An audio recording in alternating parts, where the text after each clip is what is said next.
तो हम लोग बात करने वाले हैं सेक्शन 528 जो पूर्व में 482 है और जो उच्च न्यायालय को अंतर्निहित शक्ति देता है। क्रिमिनल में फर्क किया जाता है कि अंतर्निहित शक्ति सिर्फ उच्च न्यायालय को है क्रिमिनल कोर्ट के तौर पर,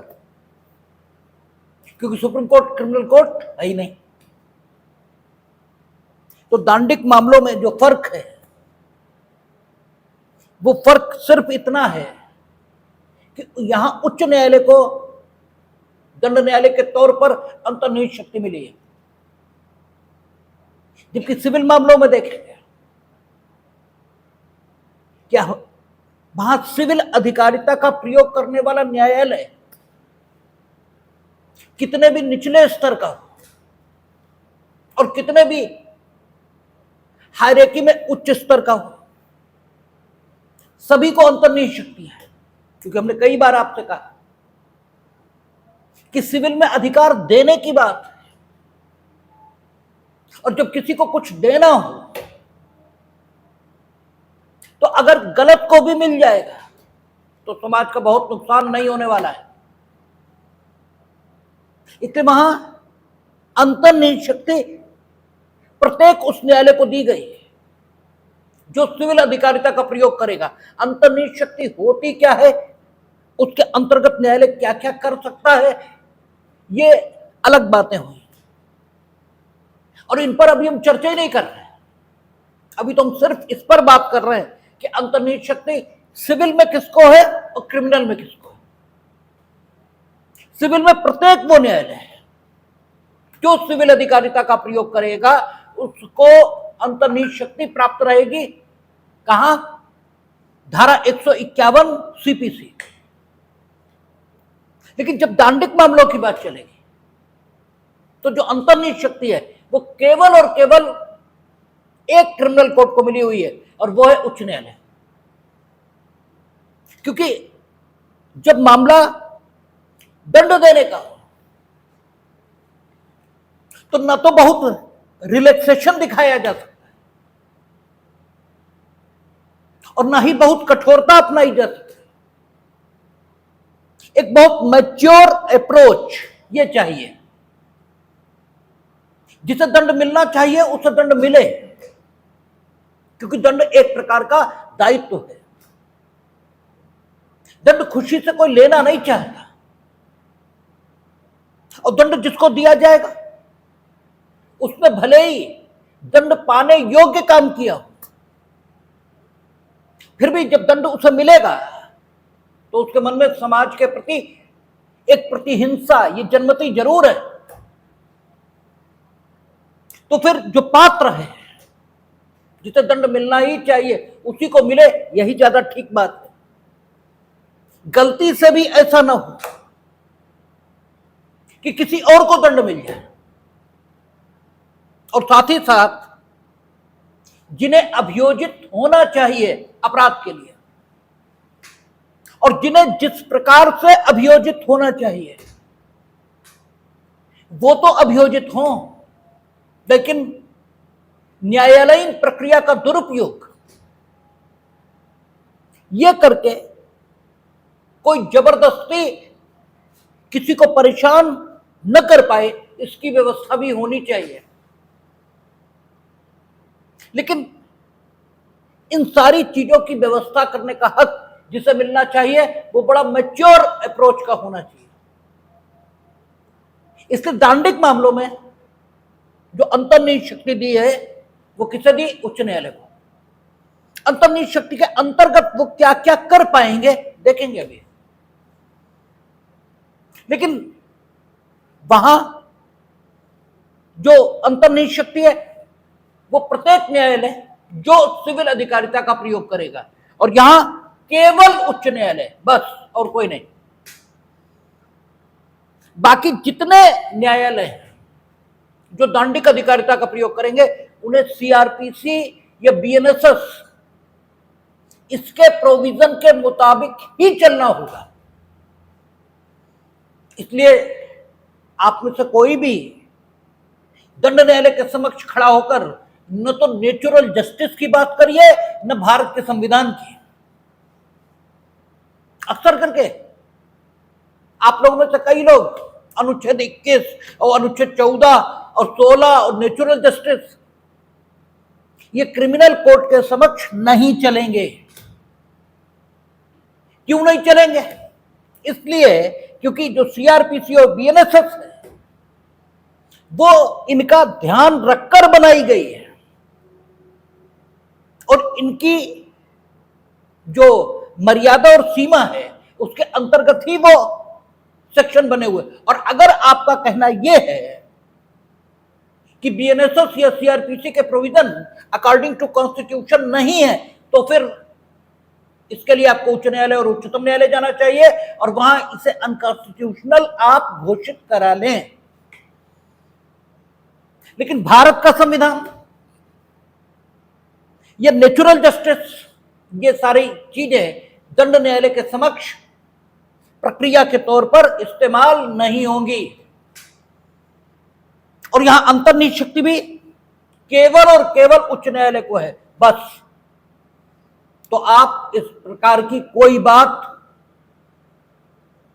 किसी भी दंड न्यायालय के समक्ष न करें, क्योंकि आप अगर करेंगे तो कोई जुर्माना नहीं लग जाएगा, बस आपकी बात सुनी नहीं जाएगी और आपको मूर्ख मान लिया जाएगा कि आप बेवकूफ हैं। इन बातों को करना और मूर्खता का प्रमाण पत्र प्रस्तुत कर देना, ये दोनों बातें एक है। ठीक है, तो यहां अंतर्निहित शक्ति केवल और केवल हाई कोर्ट को। कुछ विद्वानों का मत ऐसा भी है कि चाहे सीपीसी हो और चाहे सीआरपीसी हो, इसमें अंतर्निहित शक्ति न्यायालय को देने के संबंध में कोई उपबंध हो न हो, लेकिन न्यायालय को अंतर्निहित शक्ति हमेशा प्राप्त रहेगी। कुछ विद्वानों का मत ऐसा भी है। क्यों? आपसे हर बार ये चर्चा की गई कि दुनिया में कोई काम हो और दुनिया में कोई इंस्टीट्यूशन या अस्तित्व में आए तो वो एक निश्चित उद्देश्य को लेकर अस्तित्व में आता है। तो अगर न्यायालय नाम का इंस्टीट्यूशन ये अस्तित्व में आया है तो वो न्याय करने के लिए ही अस्तित्व में आया है। इसका मतलब यह भी निकला कि अगर किसी सिचुएशन में न्याय करने के लिए प्रक्रिया की जो स्थापित शर्तें हैं उनसे अलग भी हटना पड़े तो हटा जाना चाहिए। ठीक है, सबसे पहले इस न्याय को पहचाना किसने था? अरस्तु ने। अरस्तु ने कहा था कि एक क्षण का न्याय होता है और एक न्याय ऐसा है जो सार्वकालिक, जो हमेशा न्याय ही रहेगा। लेकिन एक क्षण का न्याय भी है, जिसे उसने उदाहरण दिया था कि एक कैदी को छोड़ देना पागलपन हो सकता है, उन्माद हो सकता है। ठीक है, और चूंकि वो जिस समाज से आता था वो पशुपालक समाज था, तो उसने उसी पशुपालक समाज से उदाहरण दिया कि 2 बकरों की बलि उचित हो सकती है किंतु एक बकरी की नहीं। ये क्षण का न्याय है, क्योंकि अगर बकरी की बलि देंगे तो आगे प्रोजेनी रुकेगी, तो बात वहीं खत्म हो गई। और बकरों की बलि दी तो हो सकता है मामला वहीं पर खत्म न हो। तो अरस्तु ने इस चीज को पहचाना था कि एक क्षण का न्याय है और एक, ठीक है, हमेशा सार्वकालिक न्याय है। सार्वकालिक न्याय के तौर पर हमेशा दंड देना यही ठीक है। जिसने गलत किया दंड पाएगा। लेकिन क्षणके न्याय के तौर पर यह भी ठीक हो सकता है कि इन्होंने चोरी की, फिर भी हम इन्हें सजा नहीं देंगे, इनकी निंदा करके छोड़ देंगे कि भाई ऐसा करना नहीं चाहिए था तुम्हें।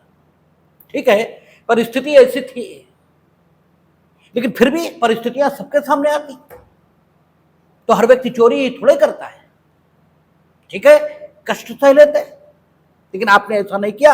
आप नीच व्यक्ति हो, गंदे आदमी हो, और आगे अगर आपने ऐसा किया तो फिर हम आपसे निपटेंगे भी। तो क्षण का न्याय यह भी होता है। तो कुछ विद्वानों ने यह भी माना है कि अंतर्निहित शक्तियां किसी भी न्यायालय को उपबंध बनाकर देने की कोई जरूरत नहीं है। यानी अंतर्निहित शक्तियों के संबंध में अगर उपबंध न भी हो, सीपीसी में मत हो 151, सीआरपीसी में मत हो 522, ठीक है 522 है नहीं 528,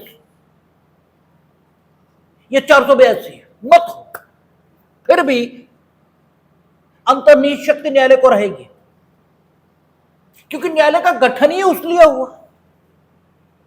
तो उस काम को करने के लिए जो कुछ जरूरी है वो सब करने की ताकत न्यायालय में होगी। लेकिन उपबंध फिर बनाया काहे के लिए गया? ये बात ठीक भी है कि जब न्यायालय का जन्म ही न्याय करने के लिए हुआ, तो अगर किसी विशेष मामले में प्रक्रिया के उपबंधों से अलग हटकर न्याय करने की जरूरत हो, तो न्यायालय को वैसा करने की ताकत ये रहेगी, क्योंकि उसका गठन ही न्याय के लिए हुआ और न्याय करने के लिए जरूरी था कि प्रक्रिया के कठोर उपबंधों से हम दूर हट जाएं। तो हट गए, क्योंकि हमारा जन्म ही न्याय करने के लिए हुआ। तो उपबंध बनाया क्यों जाता है? तो उपबंध बनाने के पीछे जो बुद्धिमत्ता है वो ये है कि अगर उपबंध न हुआ तो फिर जो न्यायालय है, चाहे वो निचला न्यायालय हो या सुपीरियर कोर्ट, उस सबको अंतर्निहित शक्ति प्राप्त हो जाएगी, क्योंकि सब न्याय निर्णय कर रहे हैं। तो अगर सीपीसी में 151 न भी हो, तो सीपीसी के संबंध में यह बात ठीक रहेगी, क्योंकि वहां प्रत्येक न्यायालय को ऑलरेडी अंतर्निहित शक्ति है। लेकिन अगर क्रिमिनल मामलों में आप सेक्शन खत्म करेंगे, तो फिर जुडिशियल मजिस्ट्रेट से लेकर सुप्रीम कोर्ट तक सबको अंतर्निहित शक्ति प्राप्त हो जाएगी। और जहां मामला दांडिक है, वहां इतने छोटे लेवल पर अंतर्निहित शक्ति देना यह समाज की सेहत के साथ गंभीर खिलवाड़ होगा, क्योंकि अपराध समाज के खिलाफ है। इसलिए दांडिक मामलों में मामला ज्यादा सेंसिटिव है, इसलिए यहां उपबंध बनाकर उच्च न्यायालय को ही शक्ति दी गई, और यही उपबंध बनाने के पीछे बुद्धिमत्ता भी है। दूसरी बात भी है, आप उपबंध नहीं बनाएंगे तो फिर ये डिबेटेबल इशू रहा। भाई फिर तो ये डिबेटेबल इशू रहा कि जब प्रक्रिया बना दी आपने और उसमें अंतर्निहित शक्ति, इसके लिए कोई उपबंध है ही नहीं,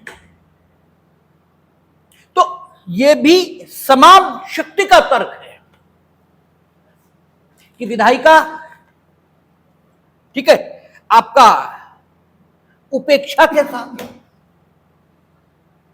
यह भूल करते हुए अधिनियमन नहीं करती, विधायिका सचेत विधायन करती है, यह भी सिद्धांत है।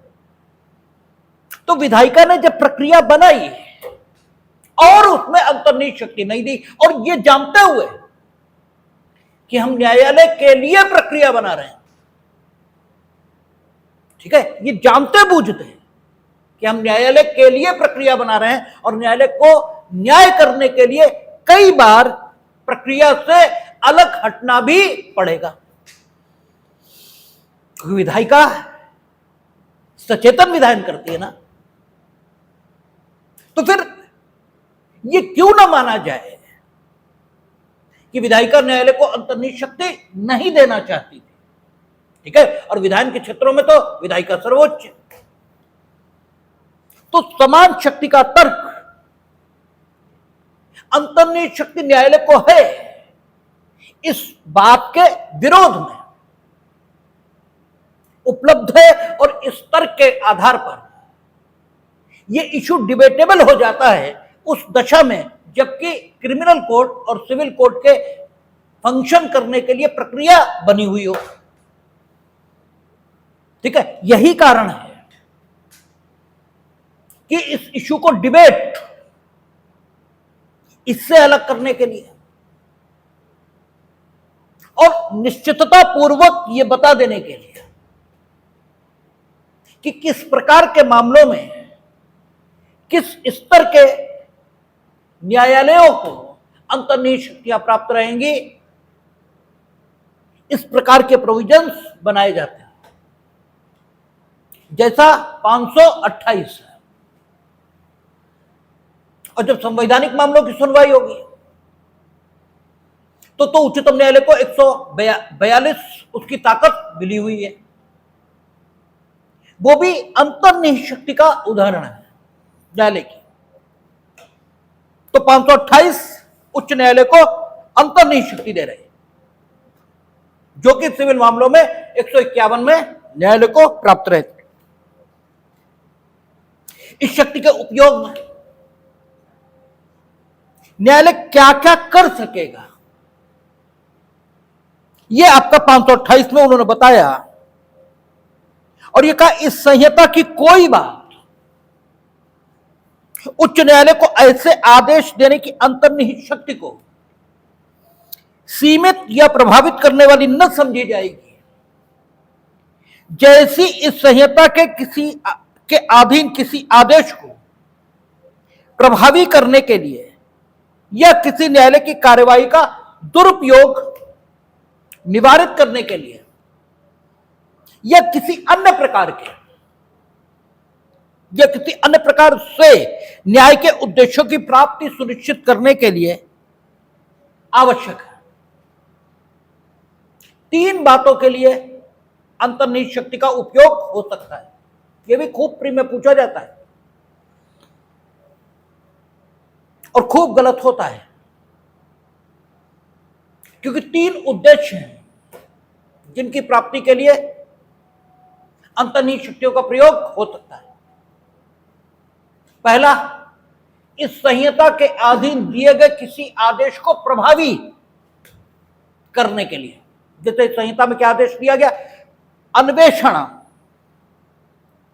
यथासंभव शीघ्रता से पूरा किया जाएगा, अन्वेषण यथासंभव शीघ्रता से पूरा किया जाएगा जहां तक संभव हो। तो इस आदेश को प्रभावी करने के लिए उच्च न्यायालय अंतर्निहित शक्तियों में कोई भी आदेश दे सकता है। तो दे देते हैं, एसआईटी का गठन होगा, 1 महीने में रिपोर्ट प्रस्तुत होगी, पीरियडिकली हमें रिपोर्ट करेंगे आप, ठीक है। इस संहिता में दिए गए किसी भी आदेश को प्रभावी बनाने के लिए, ठीक है। आप 20 मामलों में देखते हैं कि संहिता में जो आदेश दिए गए उनको प्रभावी बनाने के लिए इस संहिता में क्या कहा, विचारण अनावश्यक विलंब के बिना पूरा किया जाएगा। तो ठीक है, वहां से आदेश आ जाएगा, रोज आता है कि इस मामले में विचारण 3 महीने में जहां तक संभव हो पूरा कर लिया जाए, जहां तक संभव हो। असंभव हो रहा है तो कोई दिक्कत नहीं, लेकिन आपके प्रयास दिखने चाहिए। आपके प्रयास दिखने के बाद भी असंभव हुआ, कोई बात नहीं, आपका प्रयास ही नहीं है, और आप कह रहे हो असंभव है, तब फिर बात गलत है। सम्मन पर नहीं आया, आपने वारंट किया, आपने किया, नहीं आया, कोई दिक्कत नहीं, टाइम बढ़ाएंगे। आपने वारंटी नहीं किया, क्यों नहीं किया? सम्मन की तामील वापस ही नहीं आई, क्यों नहीं आई? तो इस संहिता के अधीन दिए गए किसी भी आदेश को प्रभावी करने के लिए उच्च न्यायालय अंतर्निहित शक्तियों में कोई आदेश कर सकते हैं। ये हमने एक उदाहरण दिया। कोई आदेश मतलब कोई आदेश, इस संहिता द्वारा जो कुछ कहा जा रहा है उस सब में से किसी चीज को प्रभावी करने के लिए, उस चीज को प्रभावी करने के लिए, उस चीज को प्रतिस्थापित करने के लिए नहीं। ठीक है, यह नहीं कि संहिता में कहा कि मजिस्ट्रेट विचारण करेगा, तुम कहोगे नहीं, एग्जीक्यूटिव मजिस्ट्रेट विचारण करेगा, न्याय के हित में हमें यह ठीक लग रहा। जो कहा है उसको प्रभावी बनाने के लिए आप ये कह सकते हो इस विशेष मामले का विचारण सीजेएम करेंगे, मैच्योर मजिस्ट्रेट करेगा, लेकिन ये नहीं कह सकते आप कि साहब एग्जीक्यूटिव मजिस्ट्रेट करेगा, क्योंकि प्रतिस्थापित ये आप नहीं कर सकते हैं। ठीक है, प्रभावी बना सकते। और हमें तो लोगों को नाराज करने की आदत ही है, तो हमें कहने में कोई दिक्कत नहीं। जो आप लोगों में से उच्च न्यायालय प्रैक्टिस करने चले जाते हैं, उन्हें पूरी सीआरपीसी केवल एक धारा पता होती है, 482। ठीक है, और वो सब कुछ 482 में ही करा देंगे। ठीक है, 482 में हो जाएगा सब कुछ। और आप देखेंगे जब ऑर्डर आएगा उसमें क्या लिखा होगा, it is not a fit case. ठीक है, टू, ठीक है, apply the inherent power of this court. क्यों? उसमें रिवीजन फाइल होना चाहिए था। ठीक है, उसमें पुनरीक्षण होना चाहिए था। आपने 482 ये फाइल करके रख दी। ठीक है, तो 482 या 528 का लक्ष्य सीआरपीसी के प्रावधानों को प्रतिस्थापित करना, सबस्टिट्यूट करना, यह बिल्कुल नहीं है। जो इस सीआरपीसी द्वारा दिया गया आदेश है उसको प्रभावी बनाना। उसने कहा सचो अन्वेषण करेंगे, आप टाइम फिक्स कर सकते हैं, इतने समय में करेंगे। आप ये कर सकते हैं कि आप पीरियडिकली रिपोर्ट करेंगे। आप ये कर सकते हैं कि एसएचओ के ऊपर जितने पुलिस ऑफिसर हैं वो अपने अपने क्षेत्रों में एसएचओ की ताकत रखते हैं। मामला सेंसिटिव है, एसएचओ नहीं, ये करेंगे। लेकिन सीआरपीसी को प्रतिस्थापित नहीं कर सकते आप। ठीक है, तो पहला, इस संहिता के अधीन जो आदेश दिए गए उनको प्रभावी बनाने के लिए।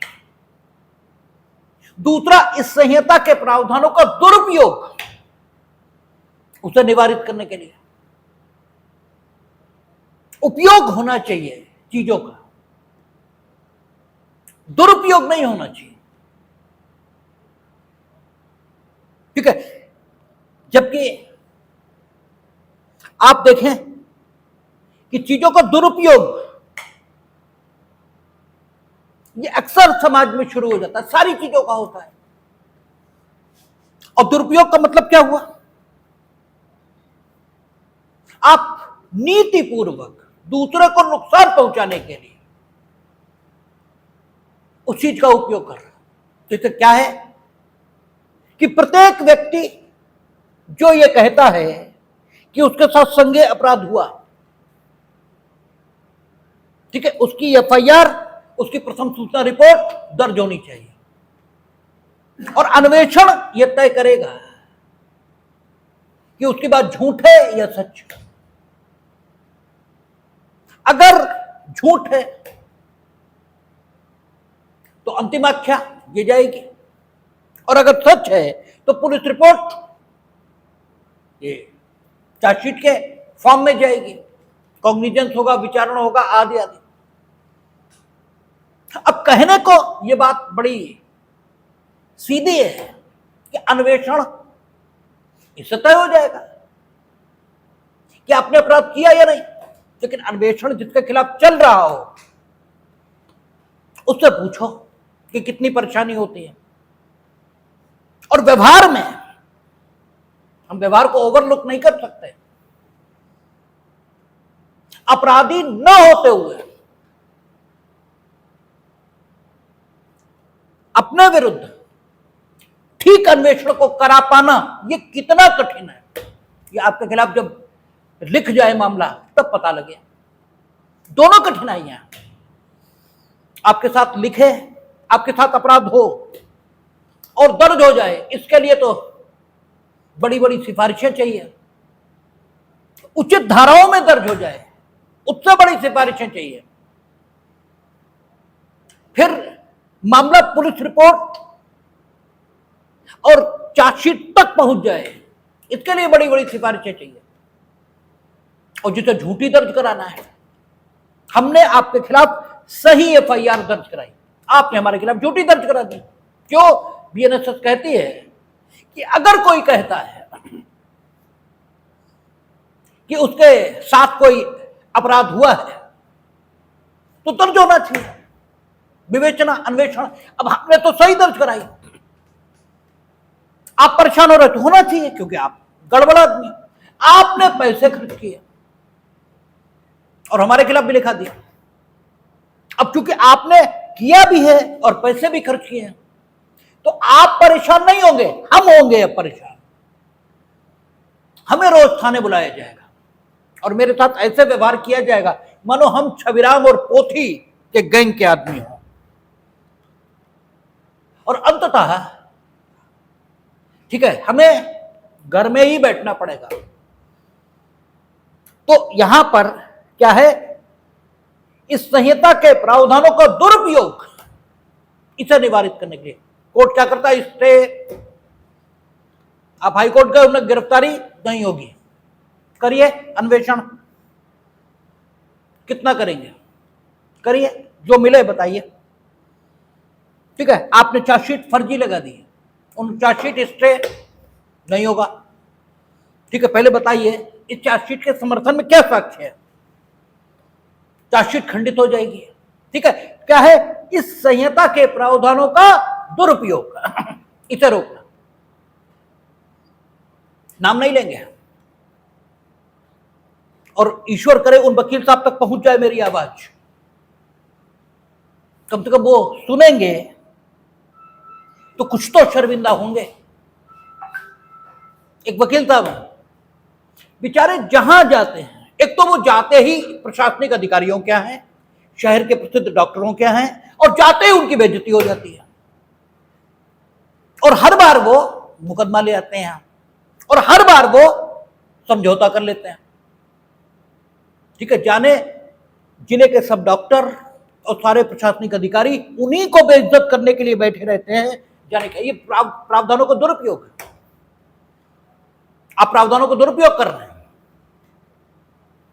आप डॉक्टर्स के यहां जाते हैं, पर्चा बनवाते हैं, बाद में उन्हें ब्लैकमेल करते हैं, उनके खिलाफ एक मुकदमा लिखा दिया। अब डॉक्टर को अपनी ओपीडी छोड़कर 2 बार भी कोर्ट आना पड़ गया, भले ही उसके साथ कितना भी सदव्यवहार हुआ कोर्ट में, लेकिन ओपीडी छोड़ना अपने आप में एक दिक्कतजनक बात है। वो 10-20 हजार रुपए किसी डॉक्टर के लिए कोई चीज नहीं, दे के वकील साहब को संतुष्ट करते, वकील साहब का तुरंत सम्मान हो जाता है। ठीक है, कोई एसडीएम हो, कोई एडीएम हो, कोई तहसीलदार हो, कोई, ये दुरुपयोग है प्रावधानों का। ठीक है, हो रहा है।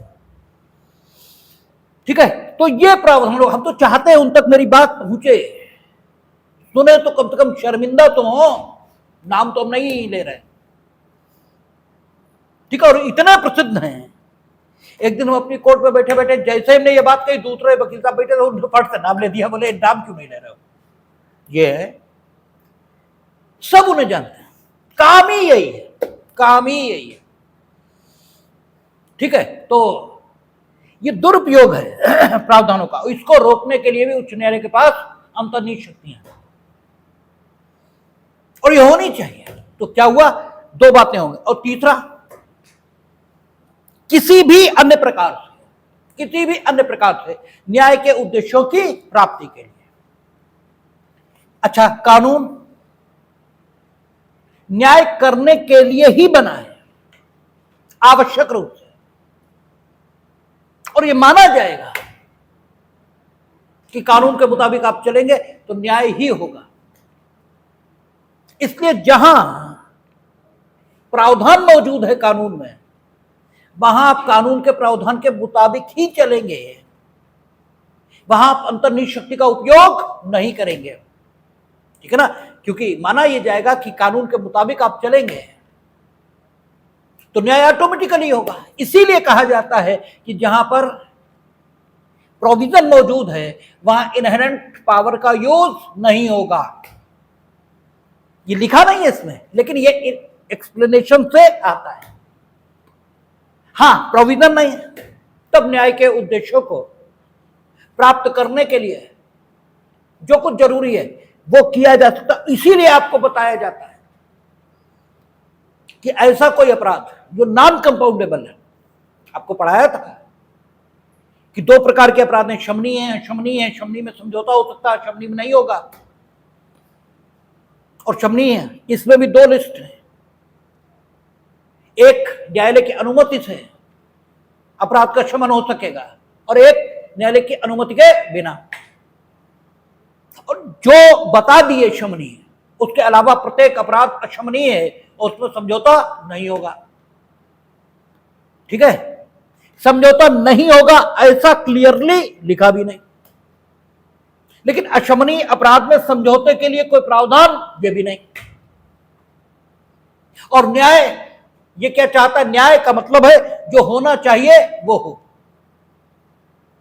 और होना क्या चाहिए, शांति और व्यवस्था ये बनी रहनी चाहिए। तो शांति और व्यवस्था के हक में यह है कि अगर कुछ बहुत बुरा नहीं हुआ, जैसे आदमी ही मार डाला, तब तो बात अलग है। झगड़ा हुआ, हत्या का प्रयास है, लेकिन दोनों लोग जिंदा हैं और आप समझौता कर लिया, तो शांति और व्यवस्था के हक में यह ज्यादा ठीक है कि इन लोगों के बीच समझौता हो जाए, क्योंकि मेजर नुकसान दोनों पक्षों में से किसी को भी नहीं हुआ। तो आप देखते हैं उन्होंने कहा हाई कोर्ट चले जाओ, समझौते की परमिशन मिल जाएगी, ठीक है। कैसे मिलेगी, 528 में। क्यों, यहां यह लिखा है कि न्याय के उद्देश्यों को प्राप्त करने के लिए इस अंतर्निहित शक्ति का उपयोग किया जा सकता है। तो अंतर्निहित शक्ति ये तीन उद्देश्यों के लिए प्राप्त है, और अंतर्निहित शक्ति इसका उपयोग उच्च न्यायालय करना चाहता है तो इस संहिता की कोई बात, शुरुआत में कह रहा है, इस संहिता की कोई बात, इस संहिता का कोई आदेश उच्च न्यायालय की अंतर्निहित शक्तियों को उपयोग करने की जो उसकी ताकत है उस पर कोई विपरीत प्रभाव ये नहीं डालेगी। ये उच्च न्यायालय की अंतर्निहित शक्तियां। और जब भी आपसे पूछा जाएगा तो अंतर्निहित शक्तियों पर या तो टिप्पणी लिखवाएगा, और जब टिप्पणी लिखवाएगा तो अंतर्निहित शक्तियां क्यों, किसको है, सिविल और क्रिमिनल की अंतर्निहित शक्तियां, अंतर क्या, क्या न्यायालय को प्रोविजन के अभाव में अंतर्निहित शक्तियां हैं, यह कहा जा सकता है। यदि हां तो फिर प्रोविजन क्यों बनाए का है, और अंतर्निहित शक्तियां दंडिक मामलों में किस किस बात के लिए उपयोग हो सकती हैं, ये सारी बातें। और अगर यह पूछा तो आपको यह सारा लिखना है, और अगर प्री में पूछा तो यही पूछते हैं कि किन किन बातों के लिए अंतर्निहित शक्तियों का प्रयोग होगा। तो ये तीन बातें, यह हुआ 528। अब 529 जो 483 था, और इसमें परिवर्तन है, इसलिए ये इंपॉर्टेंट हो जाएगा। जो पिछली 483 है उसमें अधीक्षण की जो शक्ति थी वो केवल न्यायिक मजिस्ट्रेटों के न्यायालय पर थी, और अधीक्षण की जो शक्ति थी वो किस पर्पस से उपयोग होगी ये भी शायद नहीं दे रखा था, एकदम हमें कंफर्म याद नहीं। और चूंकि पर्यवेक्षण की शक्ति अनुच्छेद 227 में भी हाई कोर्ट को प्राप्त है, लेकिन उच्च न्यायालय को अनुच्छेद 227 भारत का संविधान, उसमें जो पर्यवेक्षण संबंधी शक्ति प्राप्त है वो उसके क्षेत्राधिकार में अपनी न्यायिक शक्ति का प्रयोग करने वाले किसी भी प्राधिकारी पर प्राप्त है, चाहे वो ट्रिब्यूनल हो, चाहे वो कोर्ट हो, और चाहे वो कोर्ट किसी भी विषय से संबंधित हो, चाहे राजस्व न्यायालय हो, चाहे टैक्सेशन संबंधी कोर्ट हो, और चाहे सिविल कोर्ट हो, चाहे क्रिमिनल कोर्ट हो, कोई कोर्ट, सब पर पर्यवेक्षण की शक्तियां अनुच्छेद 227 में उन्हें प्राप्त है, और सामान्य तौर पर प्राप्त है, यानी पर्यवेक्षण की शक्तियां हर बात के लिए वो उपयोग कर सकें। कितने बजे खोलते हो, कितने बजे बंद करते हो,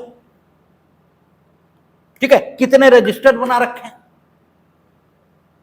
ठीक है, गवाहों को कैसे भेजते हो, प्रोसेस, ठीक है, सारी बातें अनुच्छेद 227 में पर्यवेक्षण के अधीन रहेंगी। अनुच्छेद 227 बताया गया है आपको, ठीक है, जब कॉन्स्टिट्यूशन ऑफ इंडिया पढ़ा रहे थे, बात कर रहे थे उस पर, तो 227 बताया है आपको, 226 और 227 में फर्क भी बताया है, ठीक है, तो वो सारी चीजें वहां हुई हैं।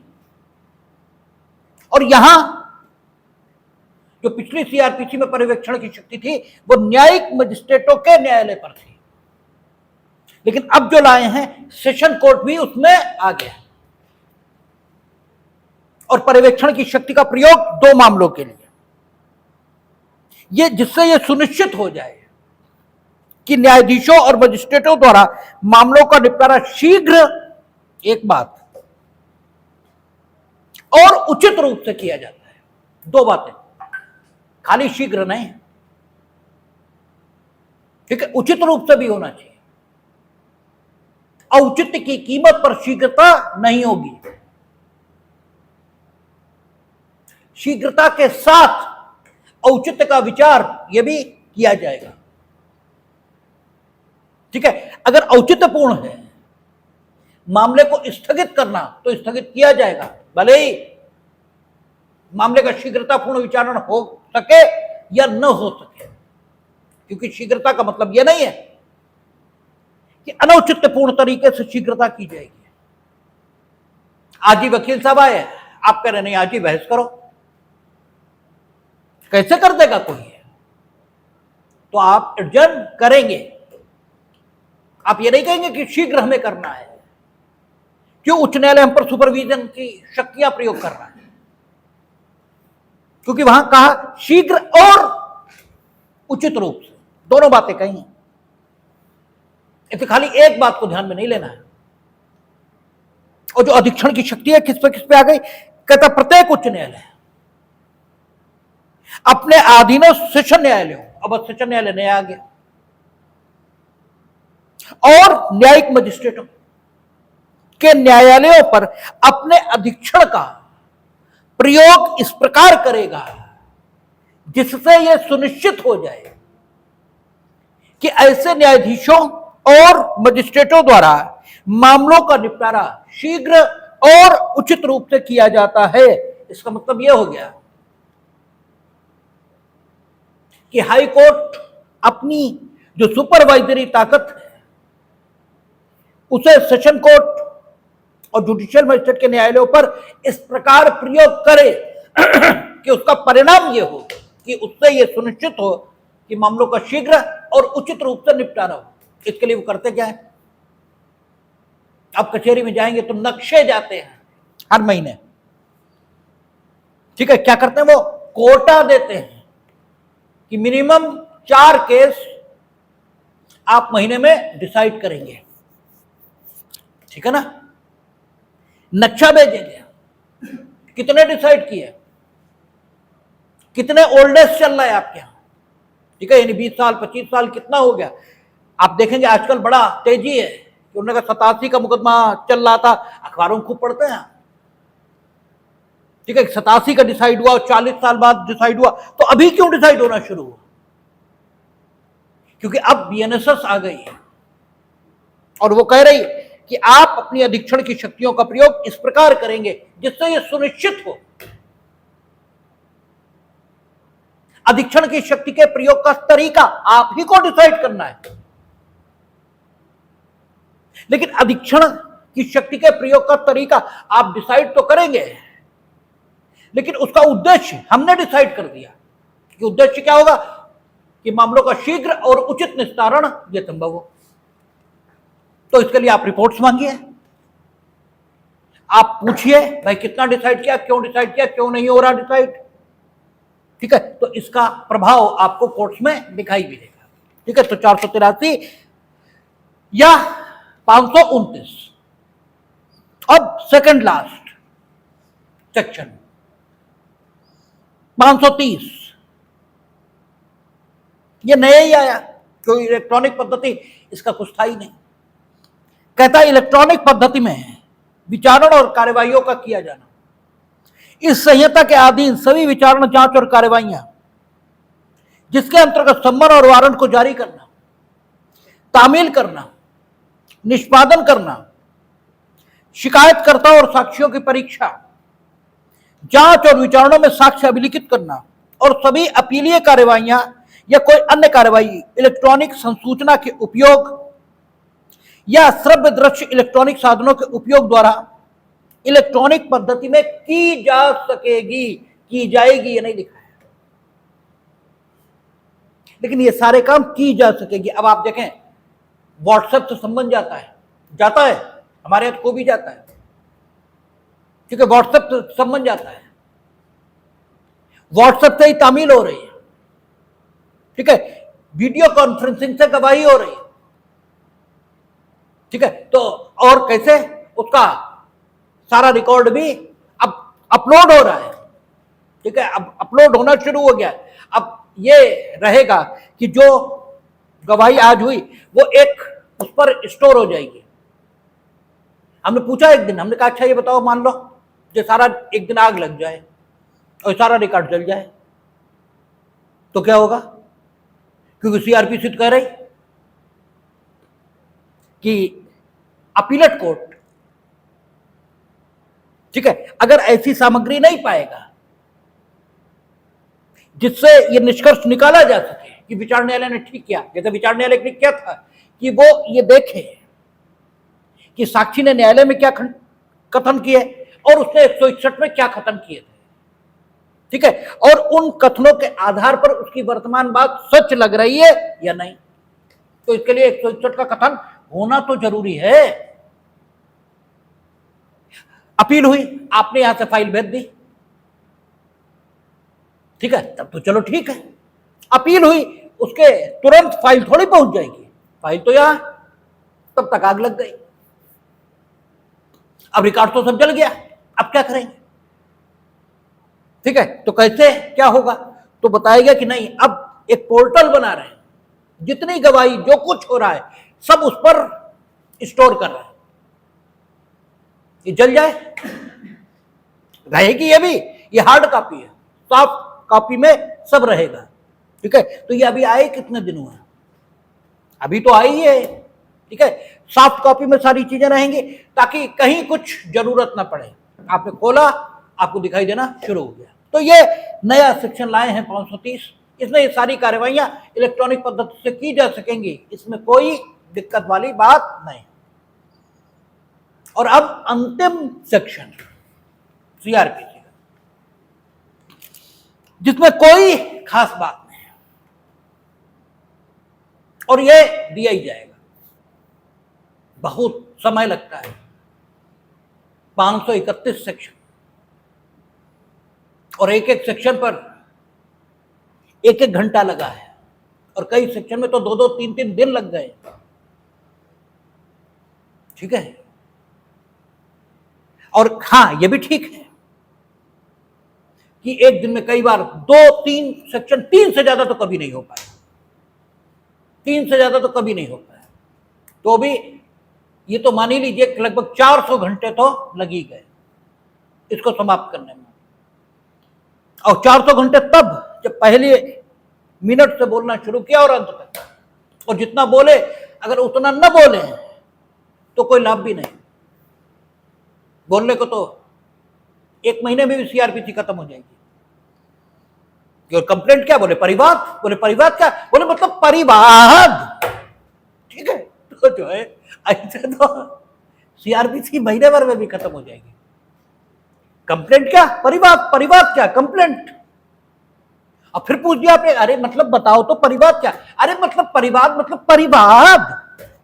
इस ढंग से अगर खत्म करना चाहे तो महीना भर लगेगा, लेकिन उससे कोई लाभ नहीं होता। ठीक है, तो बड़े मुश्किल से ये दिन आते हैं, बड़े लास्ट सेक्शन चले हैं, और वो भी इतनी लंबी 531 मार पढ़ाते पढ़ाते सुबह हो जाती है। खैर, तो हम लोग बात कर रहे थे, कहता है दंड प्रक्रिया संहिता, और इसके द्वारा निरसित की जाती है। पहली लाइन तो यही कह दी, दंड प्रक्रिया संहिता इसके द्वारा निरसित की जाती है। लेकिन इस लाइन के लिखने के बाद जो आगे लिखा है वो भी लिखना पड़ेगा, अन्यथा यह होगा कि प्रक्रिया बदल जाएगी। क्योंकि जिस दिन यह निरसित हुई उस दिन बहुत सारे मामले पेंडिंग हैं, सारे डिसाइड नहीं हो गए, तो उनके लिए फिर प्रक्रिया की विधि क्या होगी? क्योंकि सीआरपीसी तो निरसित हो गई, और ये आप ला नहीं पाएंगे क्योंकि अनुच्छेद 20 है। क्रिमिनल लॉ को आप रिट्रोस्पेक्टिव, ठीक है, भूतलक्षी प्रभाव से लागू कर नहीं पाएंगे। ठीक है, फायदा अभियुक्त को होता होगा तो लागू हो जाएगी, नुकसान होता होगा तो लागू नहीं हो सकती। ठीक है, तो करेंगे क्या? इसलिए आगे भी लिखना आवश्यक है। आगे उन्होंने लिखा, ऐसे निरसन के होते हुए भी यह है कि यदि उस तारीख को जिसको यह संहिता प्रवृत्त हो, 24 जुलाई को ही ना, 3 जुलाई, 1 जुलाई 2024, अच्छा 24 है, वो हमें 24 याद रहा, 1 जुलाई 2024 को यह प्रवृत्त हुई है। कहता है यदि उस तारीख को जिसको यह संहिता प्रवृत्त हो ठीक पूर्व, यानी आपका 30 जून, ठीक है, 2024, 30 जून 2024 को जो कोई अपील, आवेदन, विचारण, जांच या अन्वेषण लंबित, और अन्वेषण लंबित किस क्षण हो जाता है? जिस दिन एफआईआर लिख गई, जिस क्षण,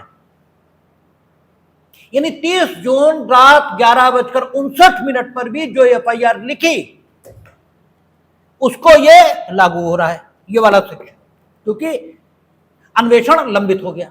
ठीक है, तो ऐसी अपील, आवेदन, विचारण, जांच या अन्वेषण को ऐसे प्रारंभ के ठीक पूर्व यथा प्रवृत्त दंड प्रक्रिया संहिता 1973, जिसे इसमें इसके पश्चात पुराना संहिता कहा गया है, उपबंधों के अनुसार यथा स्थिति ऐसे निपटाया जाएगा, चालू रखा जाएगा या किया जाएगा मानो ये संहिता प्रवृत्त नहीं हुई। यानी पुराना, सब कुछ पुराने के ढंग से चलेगा। इसलिए कचहरी में कहते हैं कि हमारे लिए क्या है, जब तक ये बीएनएस के मामले विचारण पे आएंगे तब तक हम ही नहीं होंगे। ठीक है, तो क्या है, हमारे लिए तो सीआरपीसी और आईपीसी ही चलनी है, हमें क्या है। ठीक है, क्योंकि ये तब तक निपट ही नहीं पाएगा। ठीक है, तब तक खत्म हो जाएगा मसला।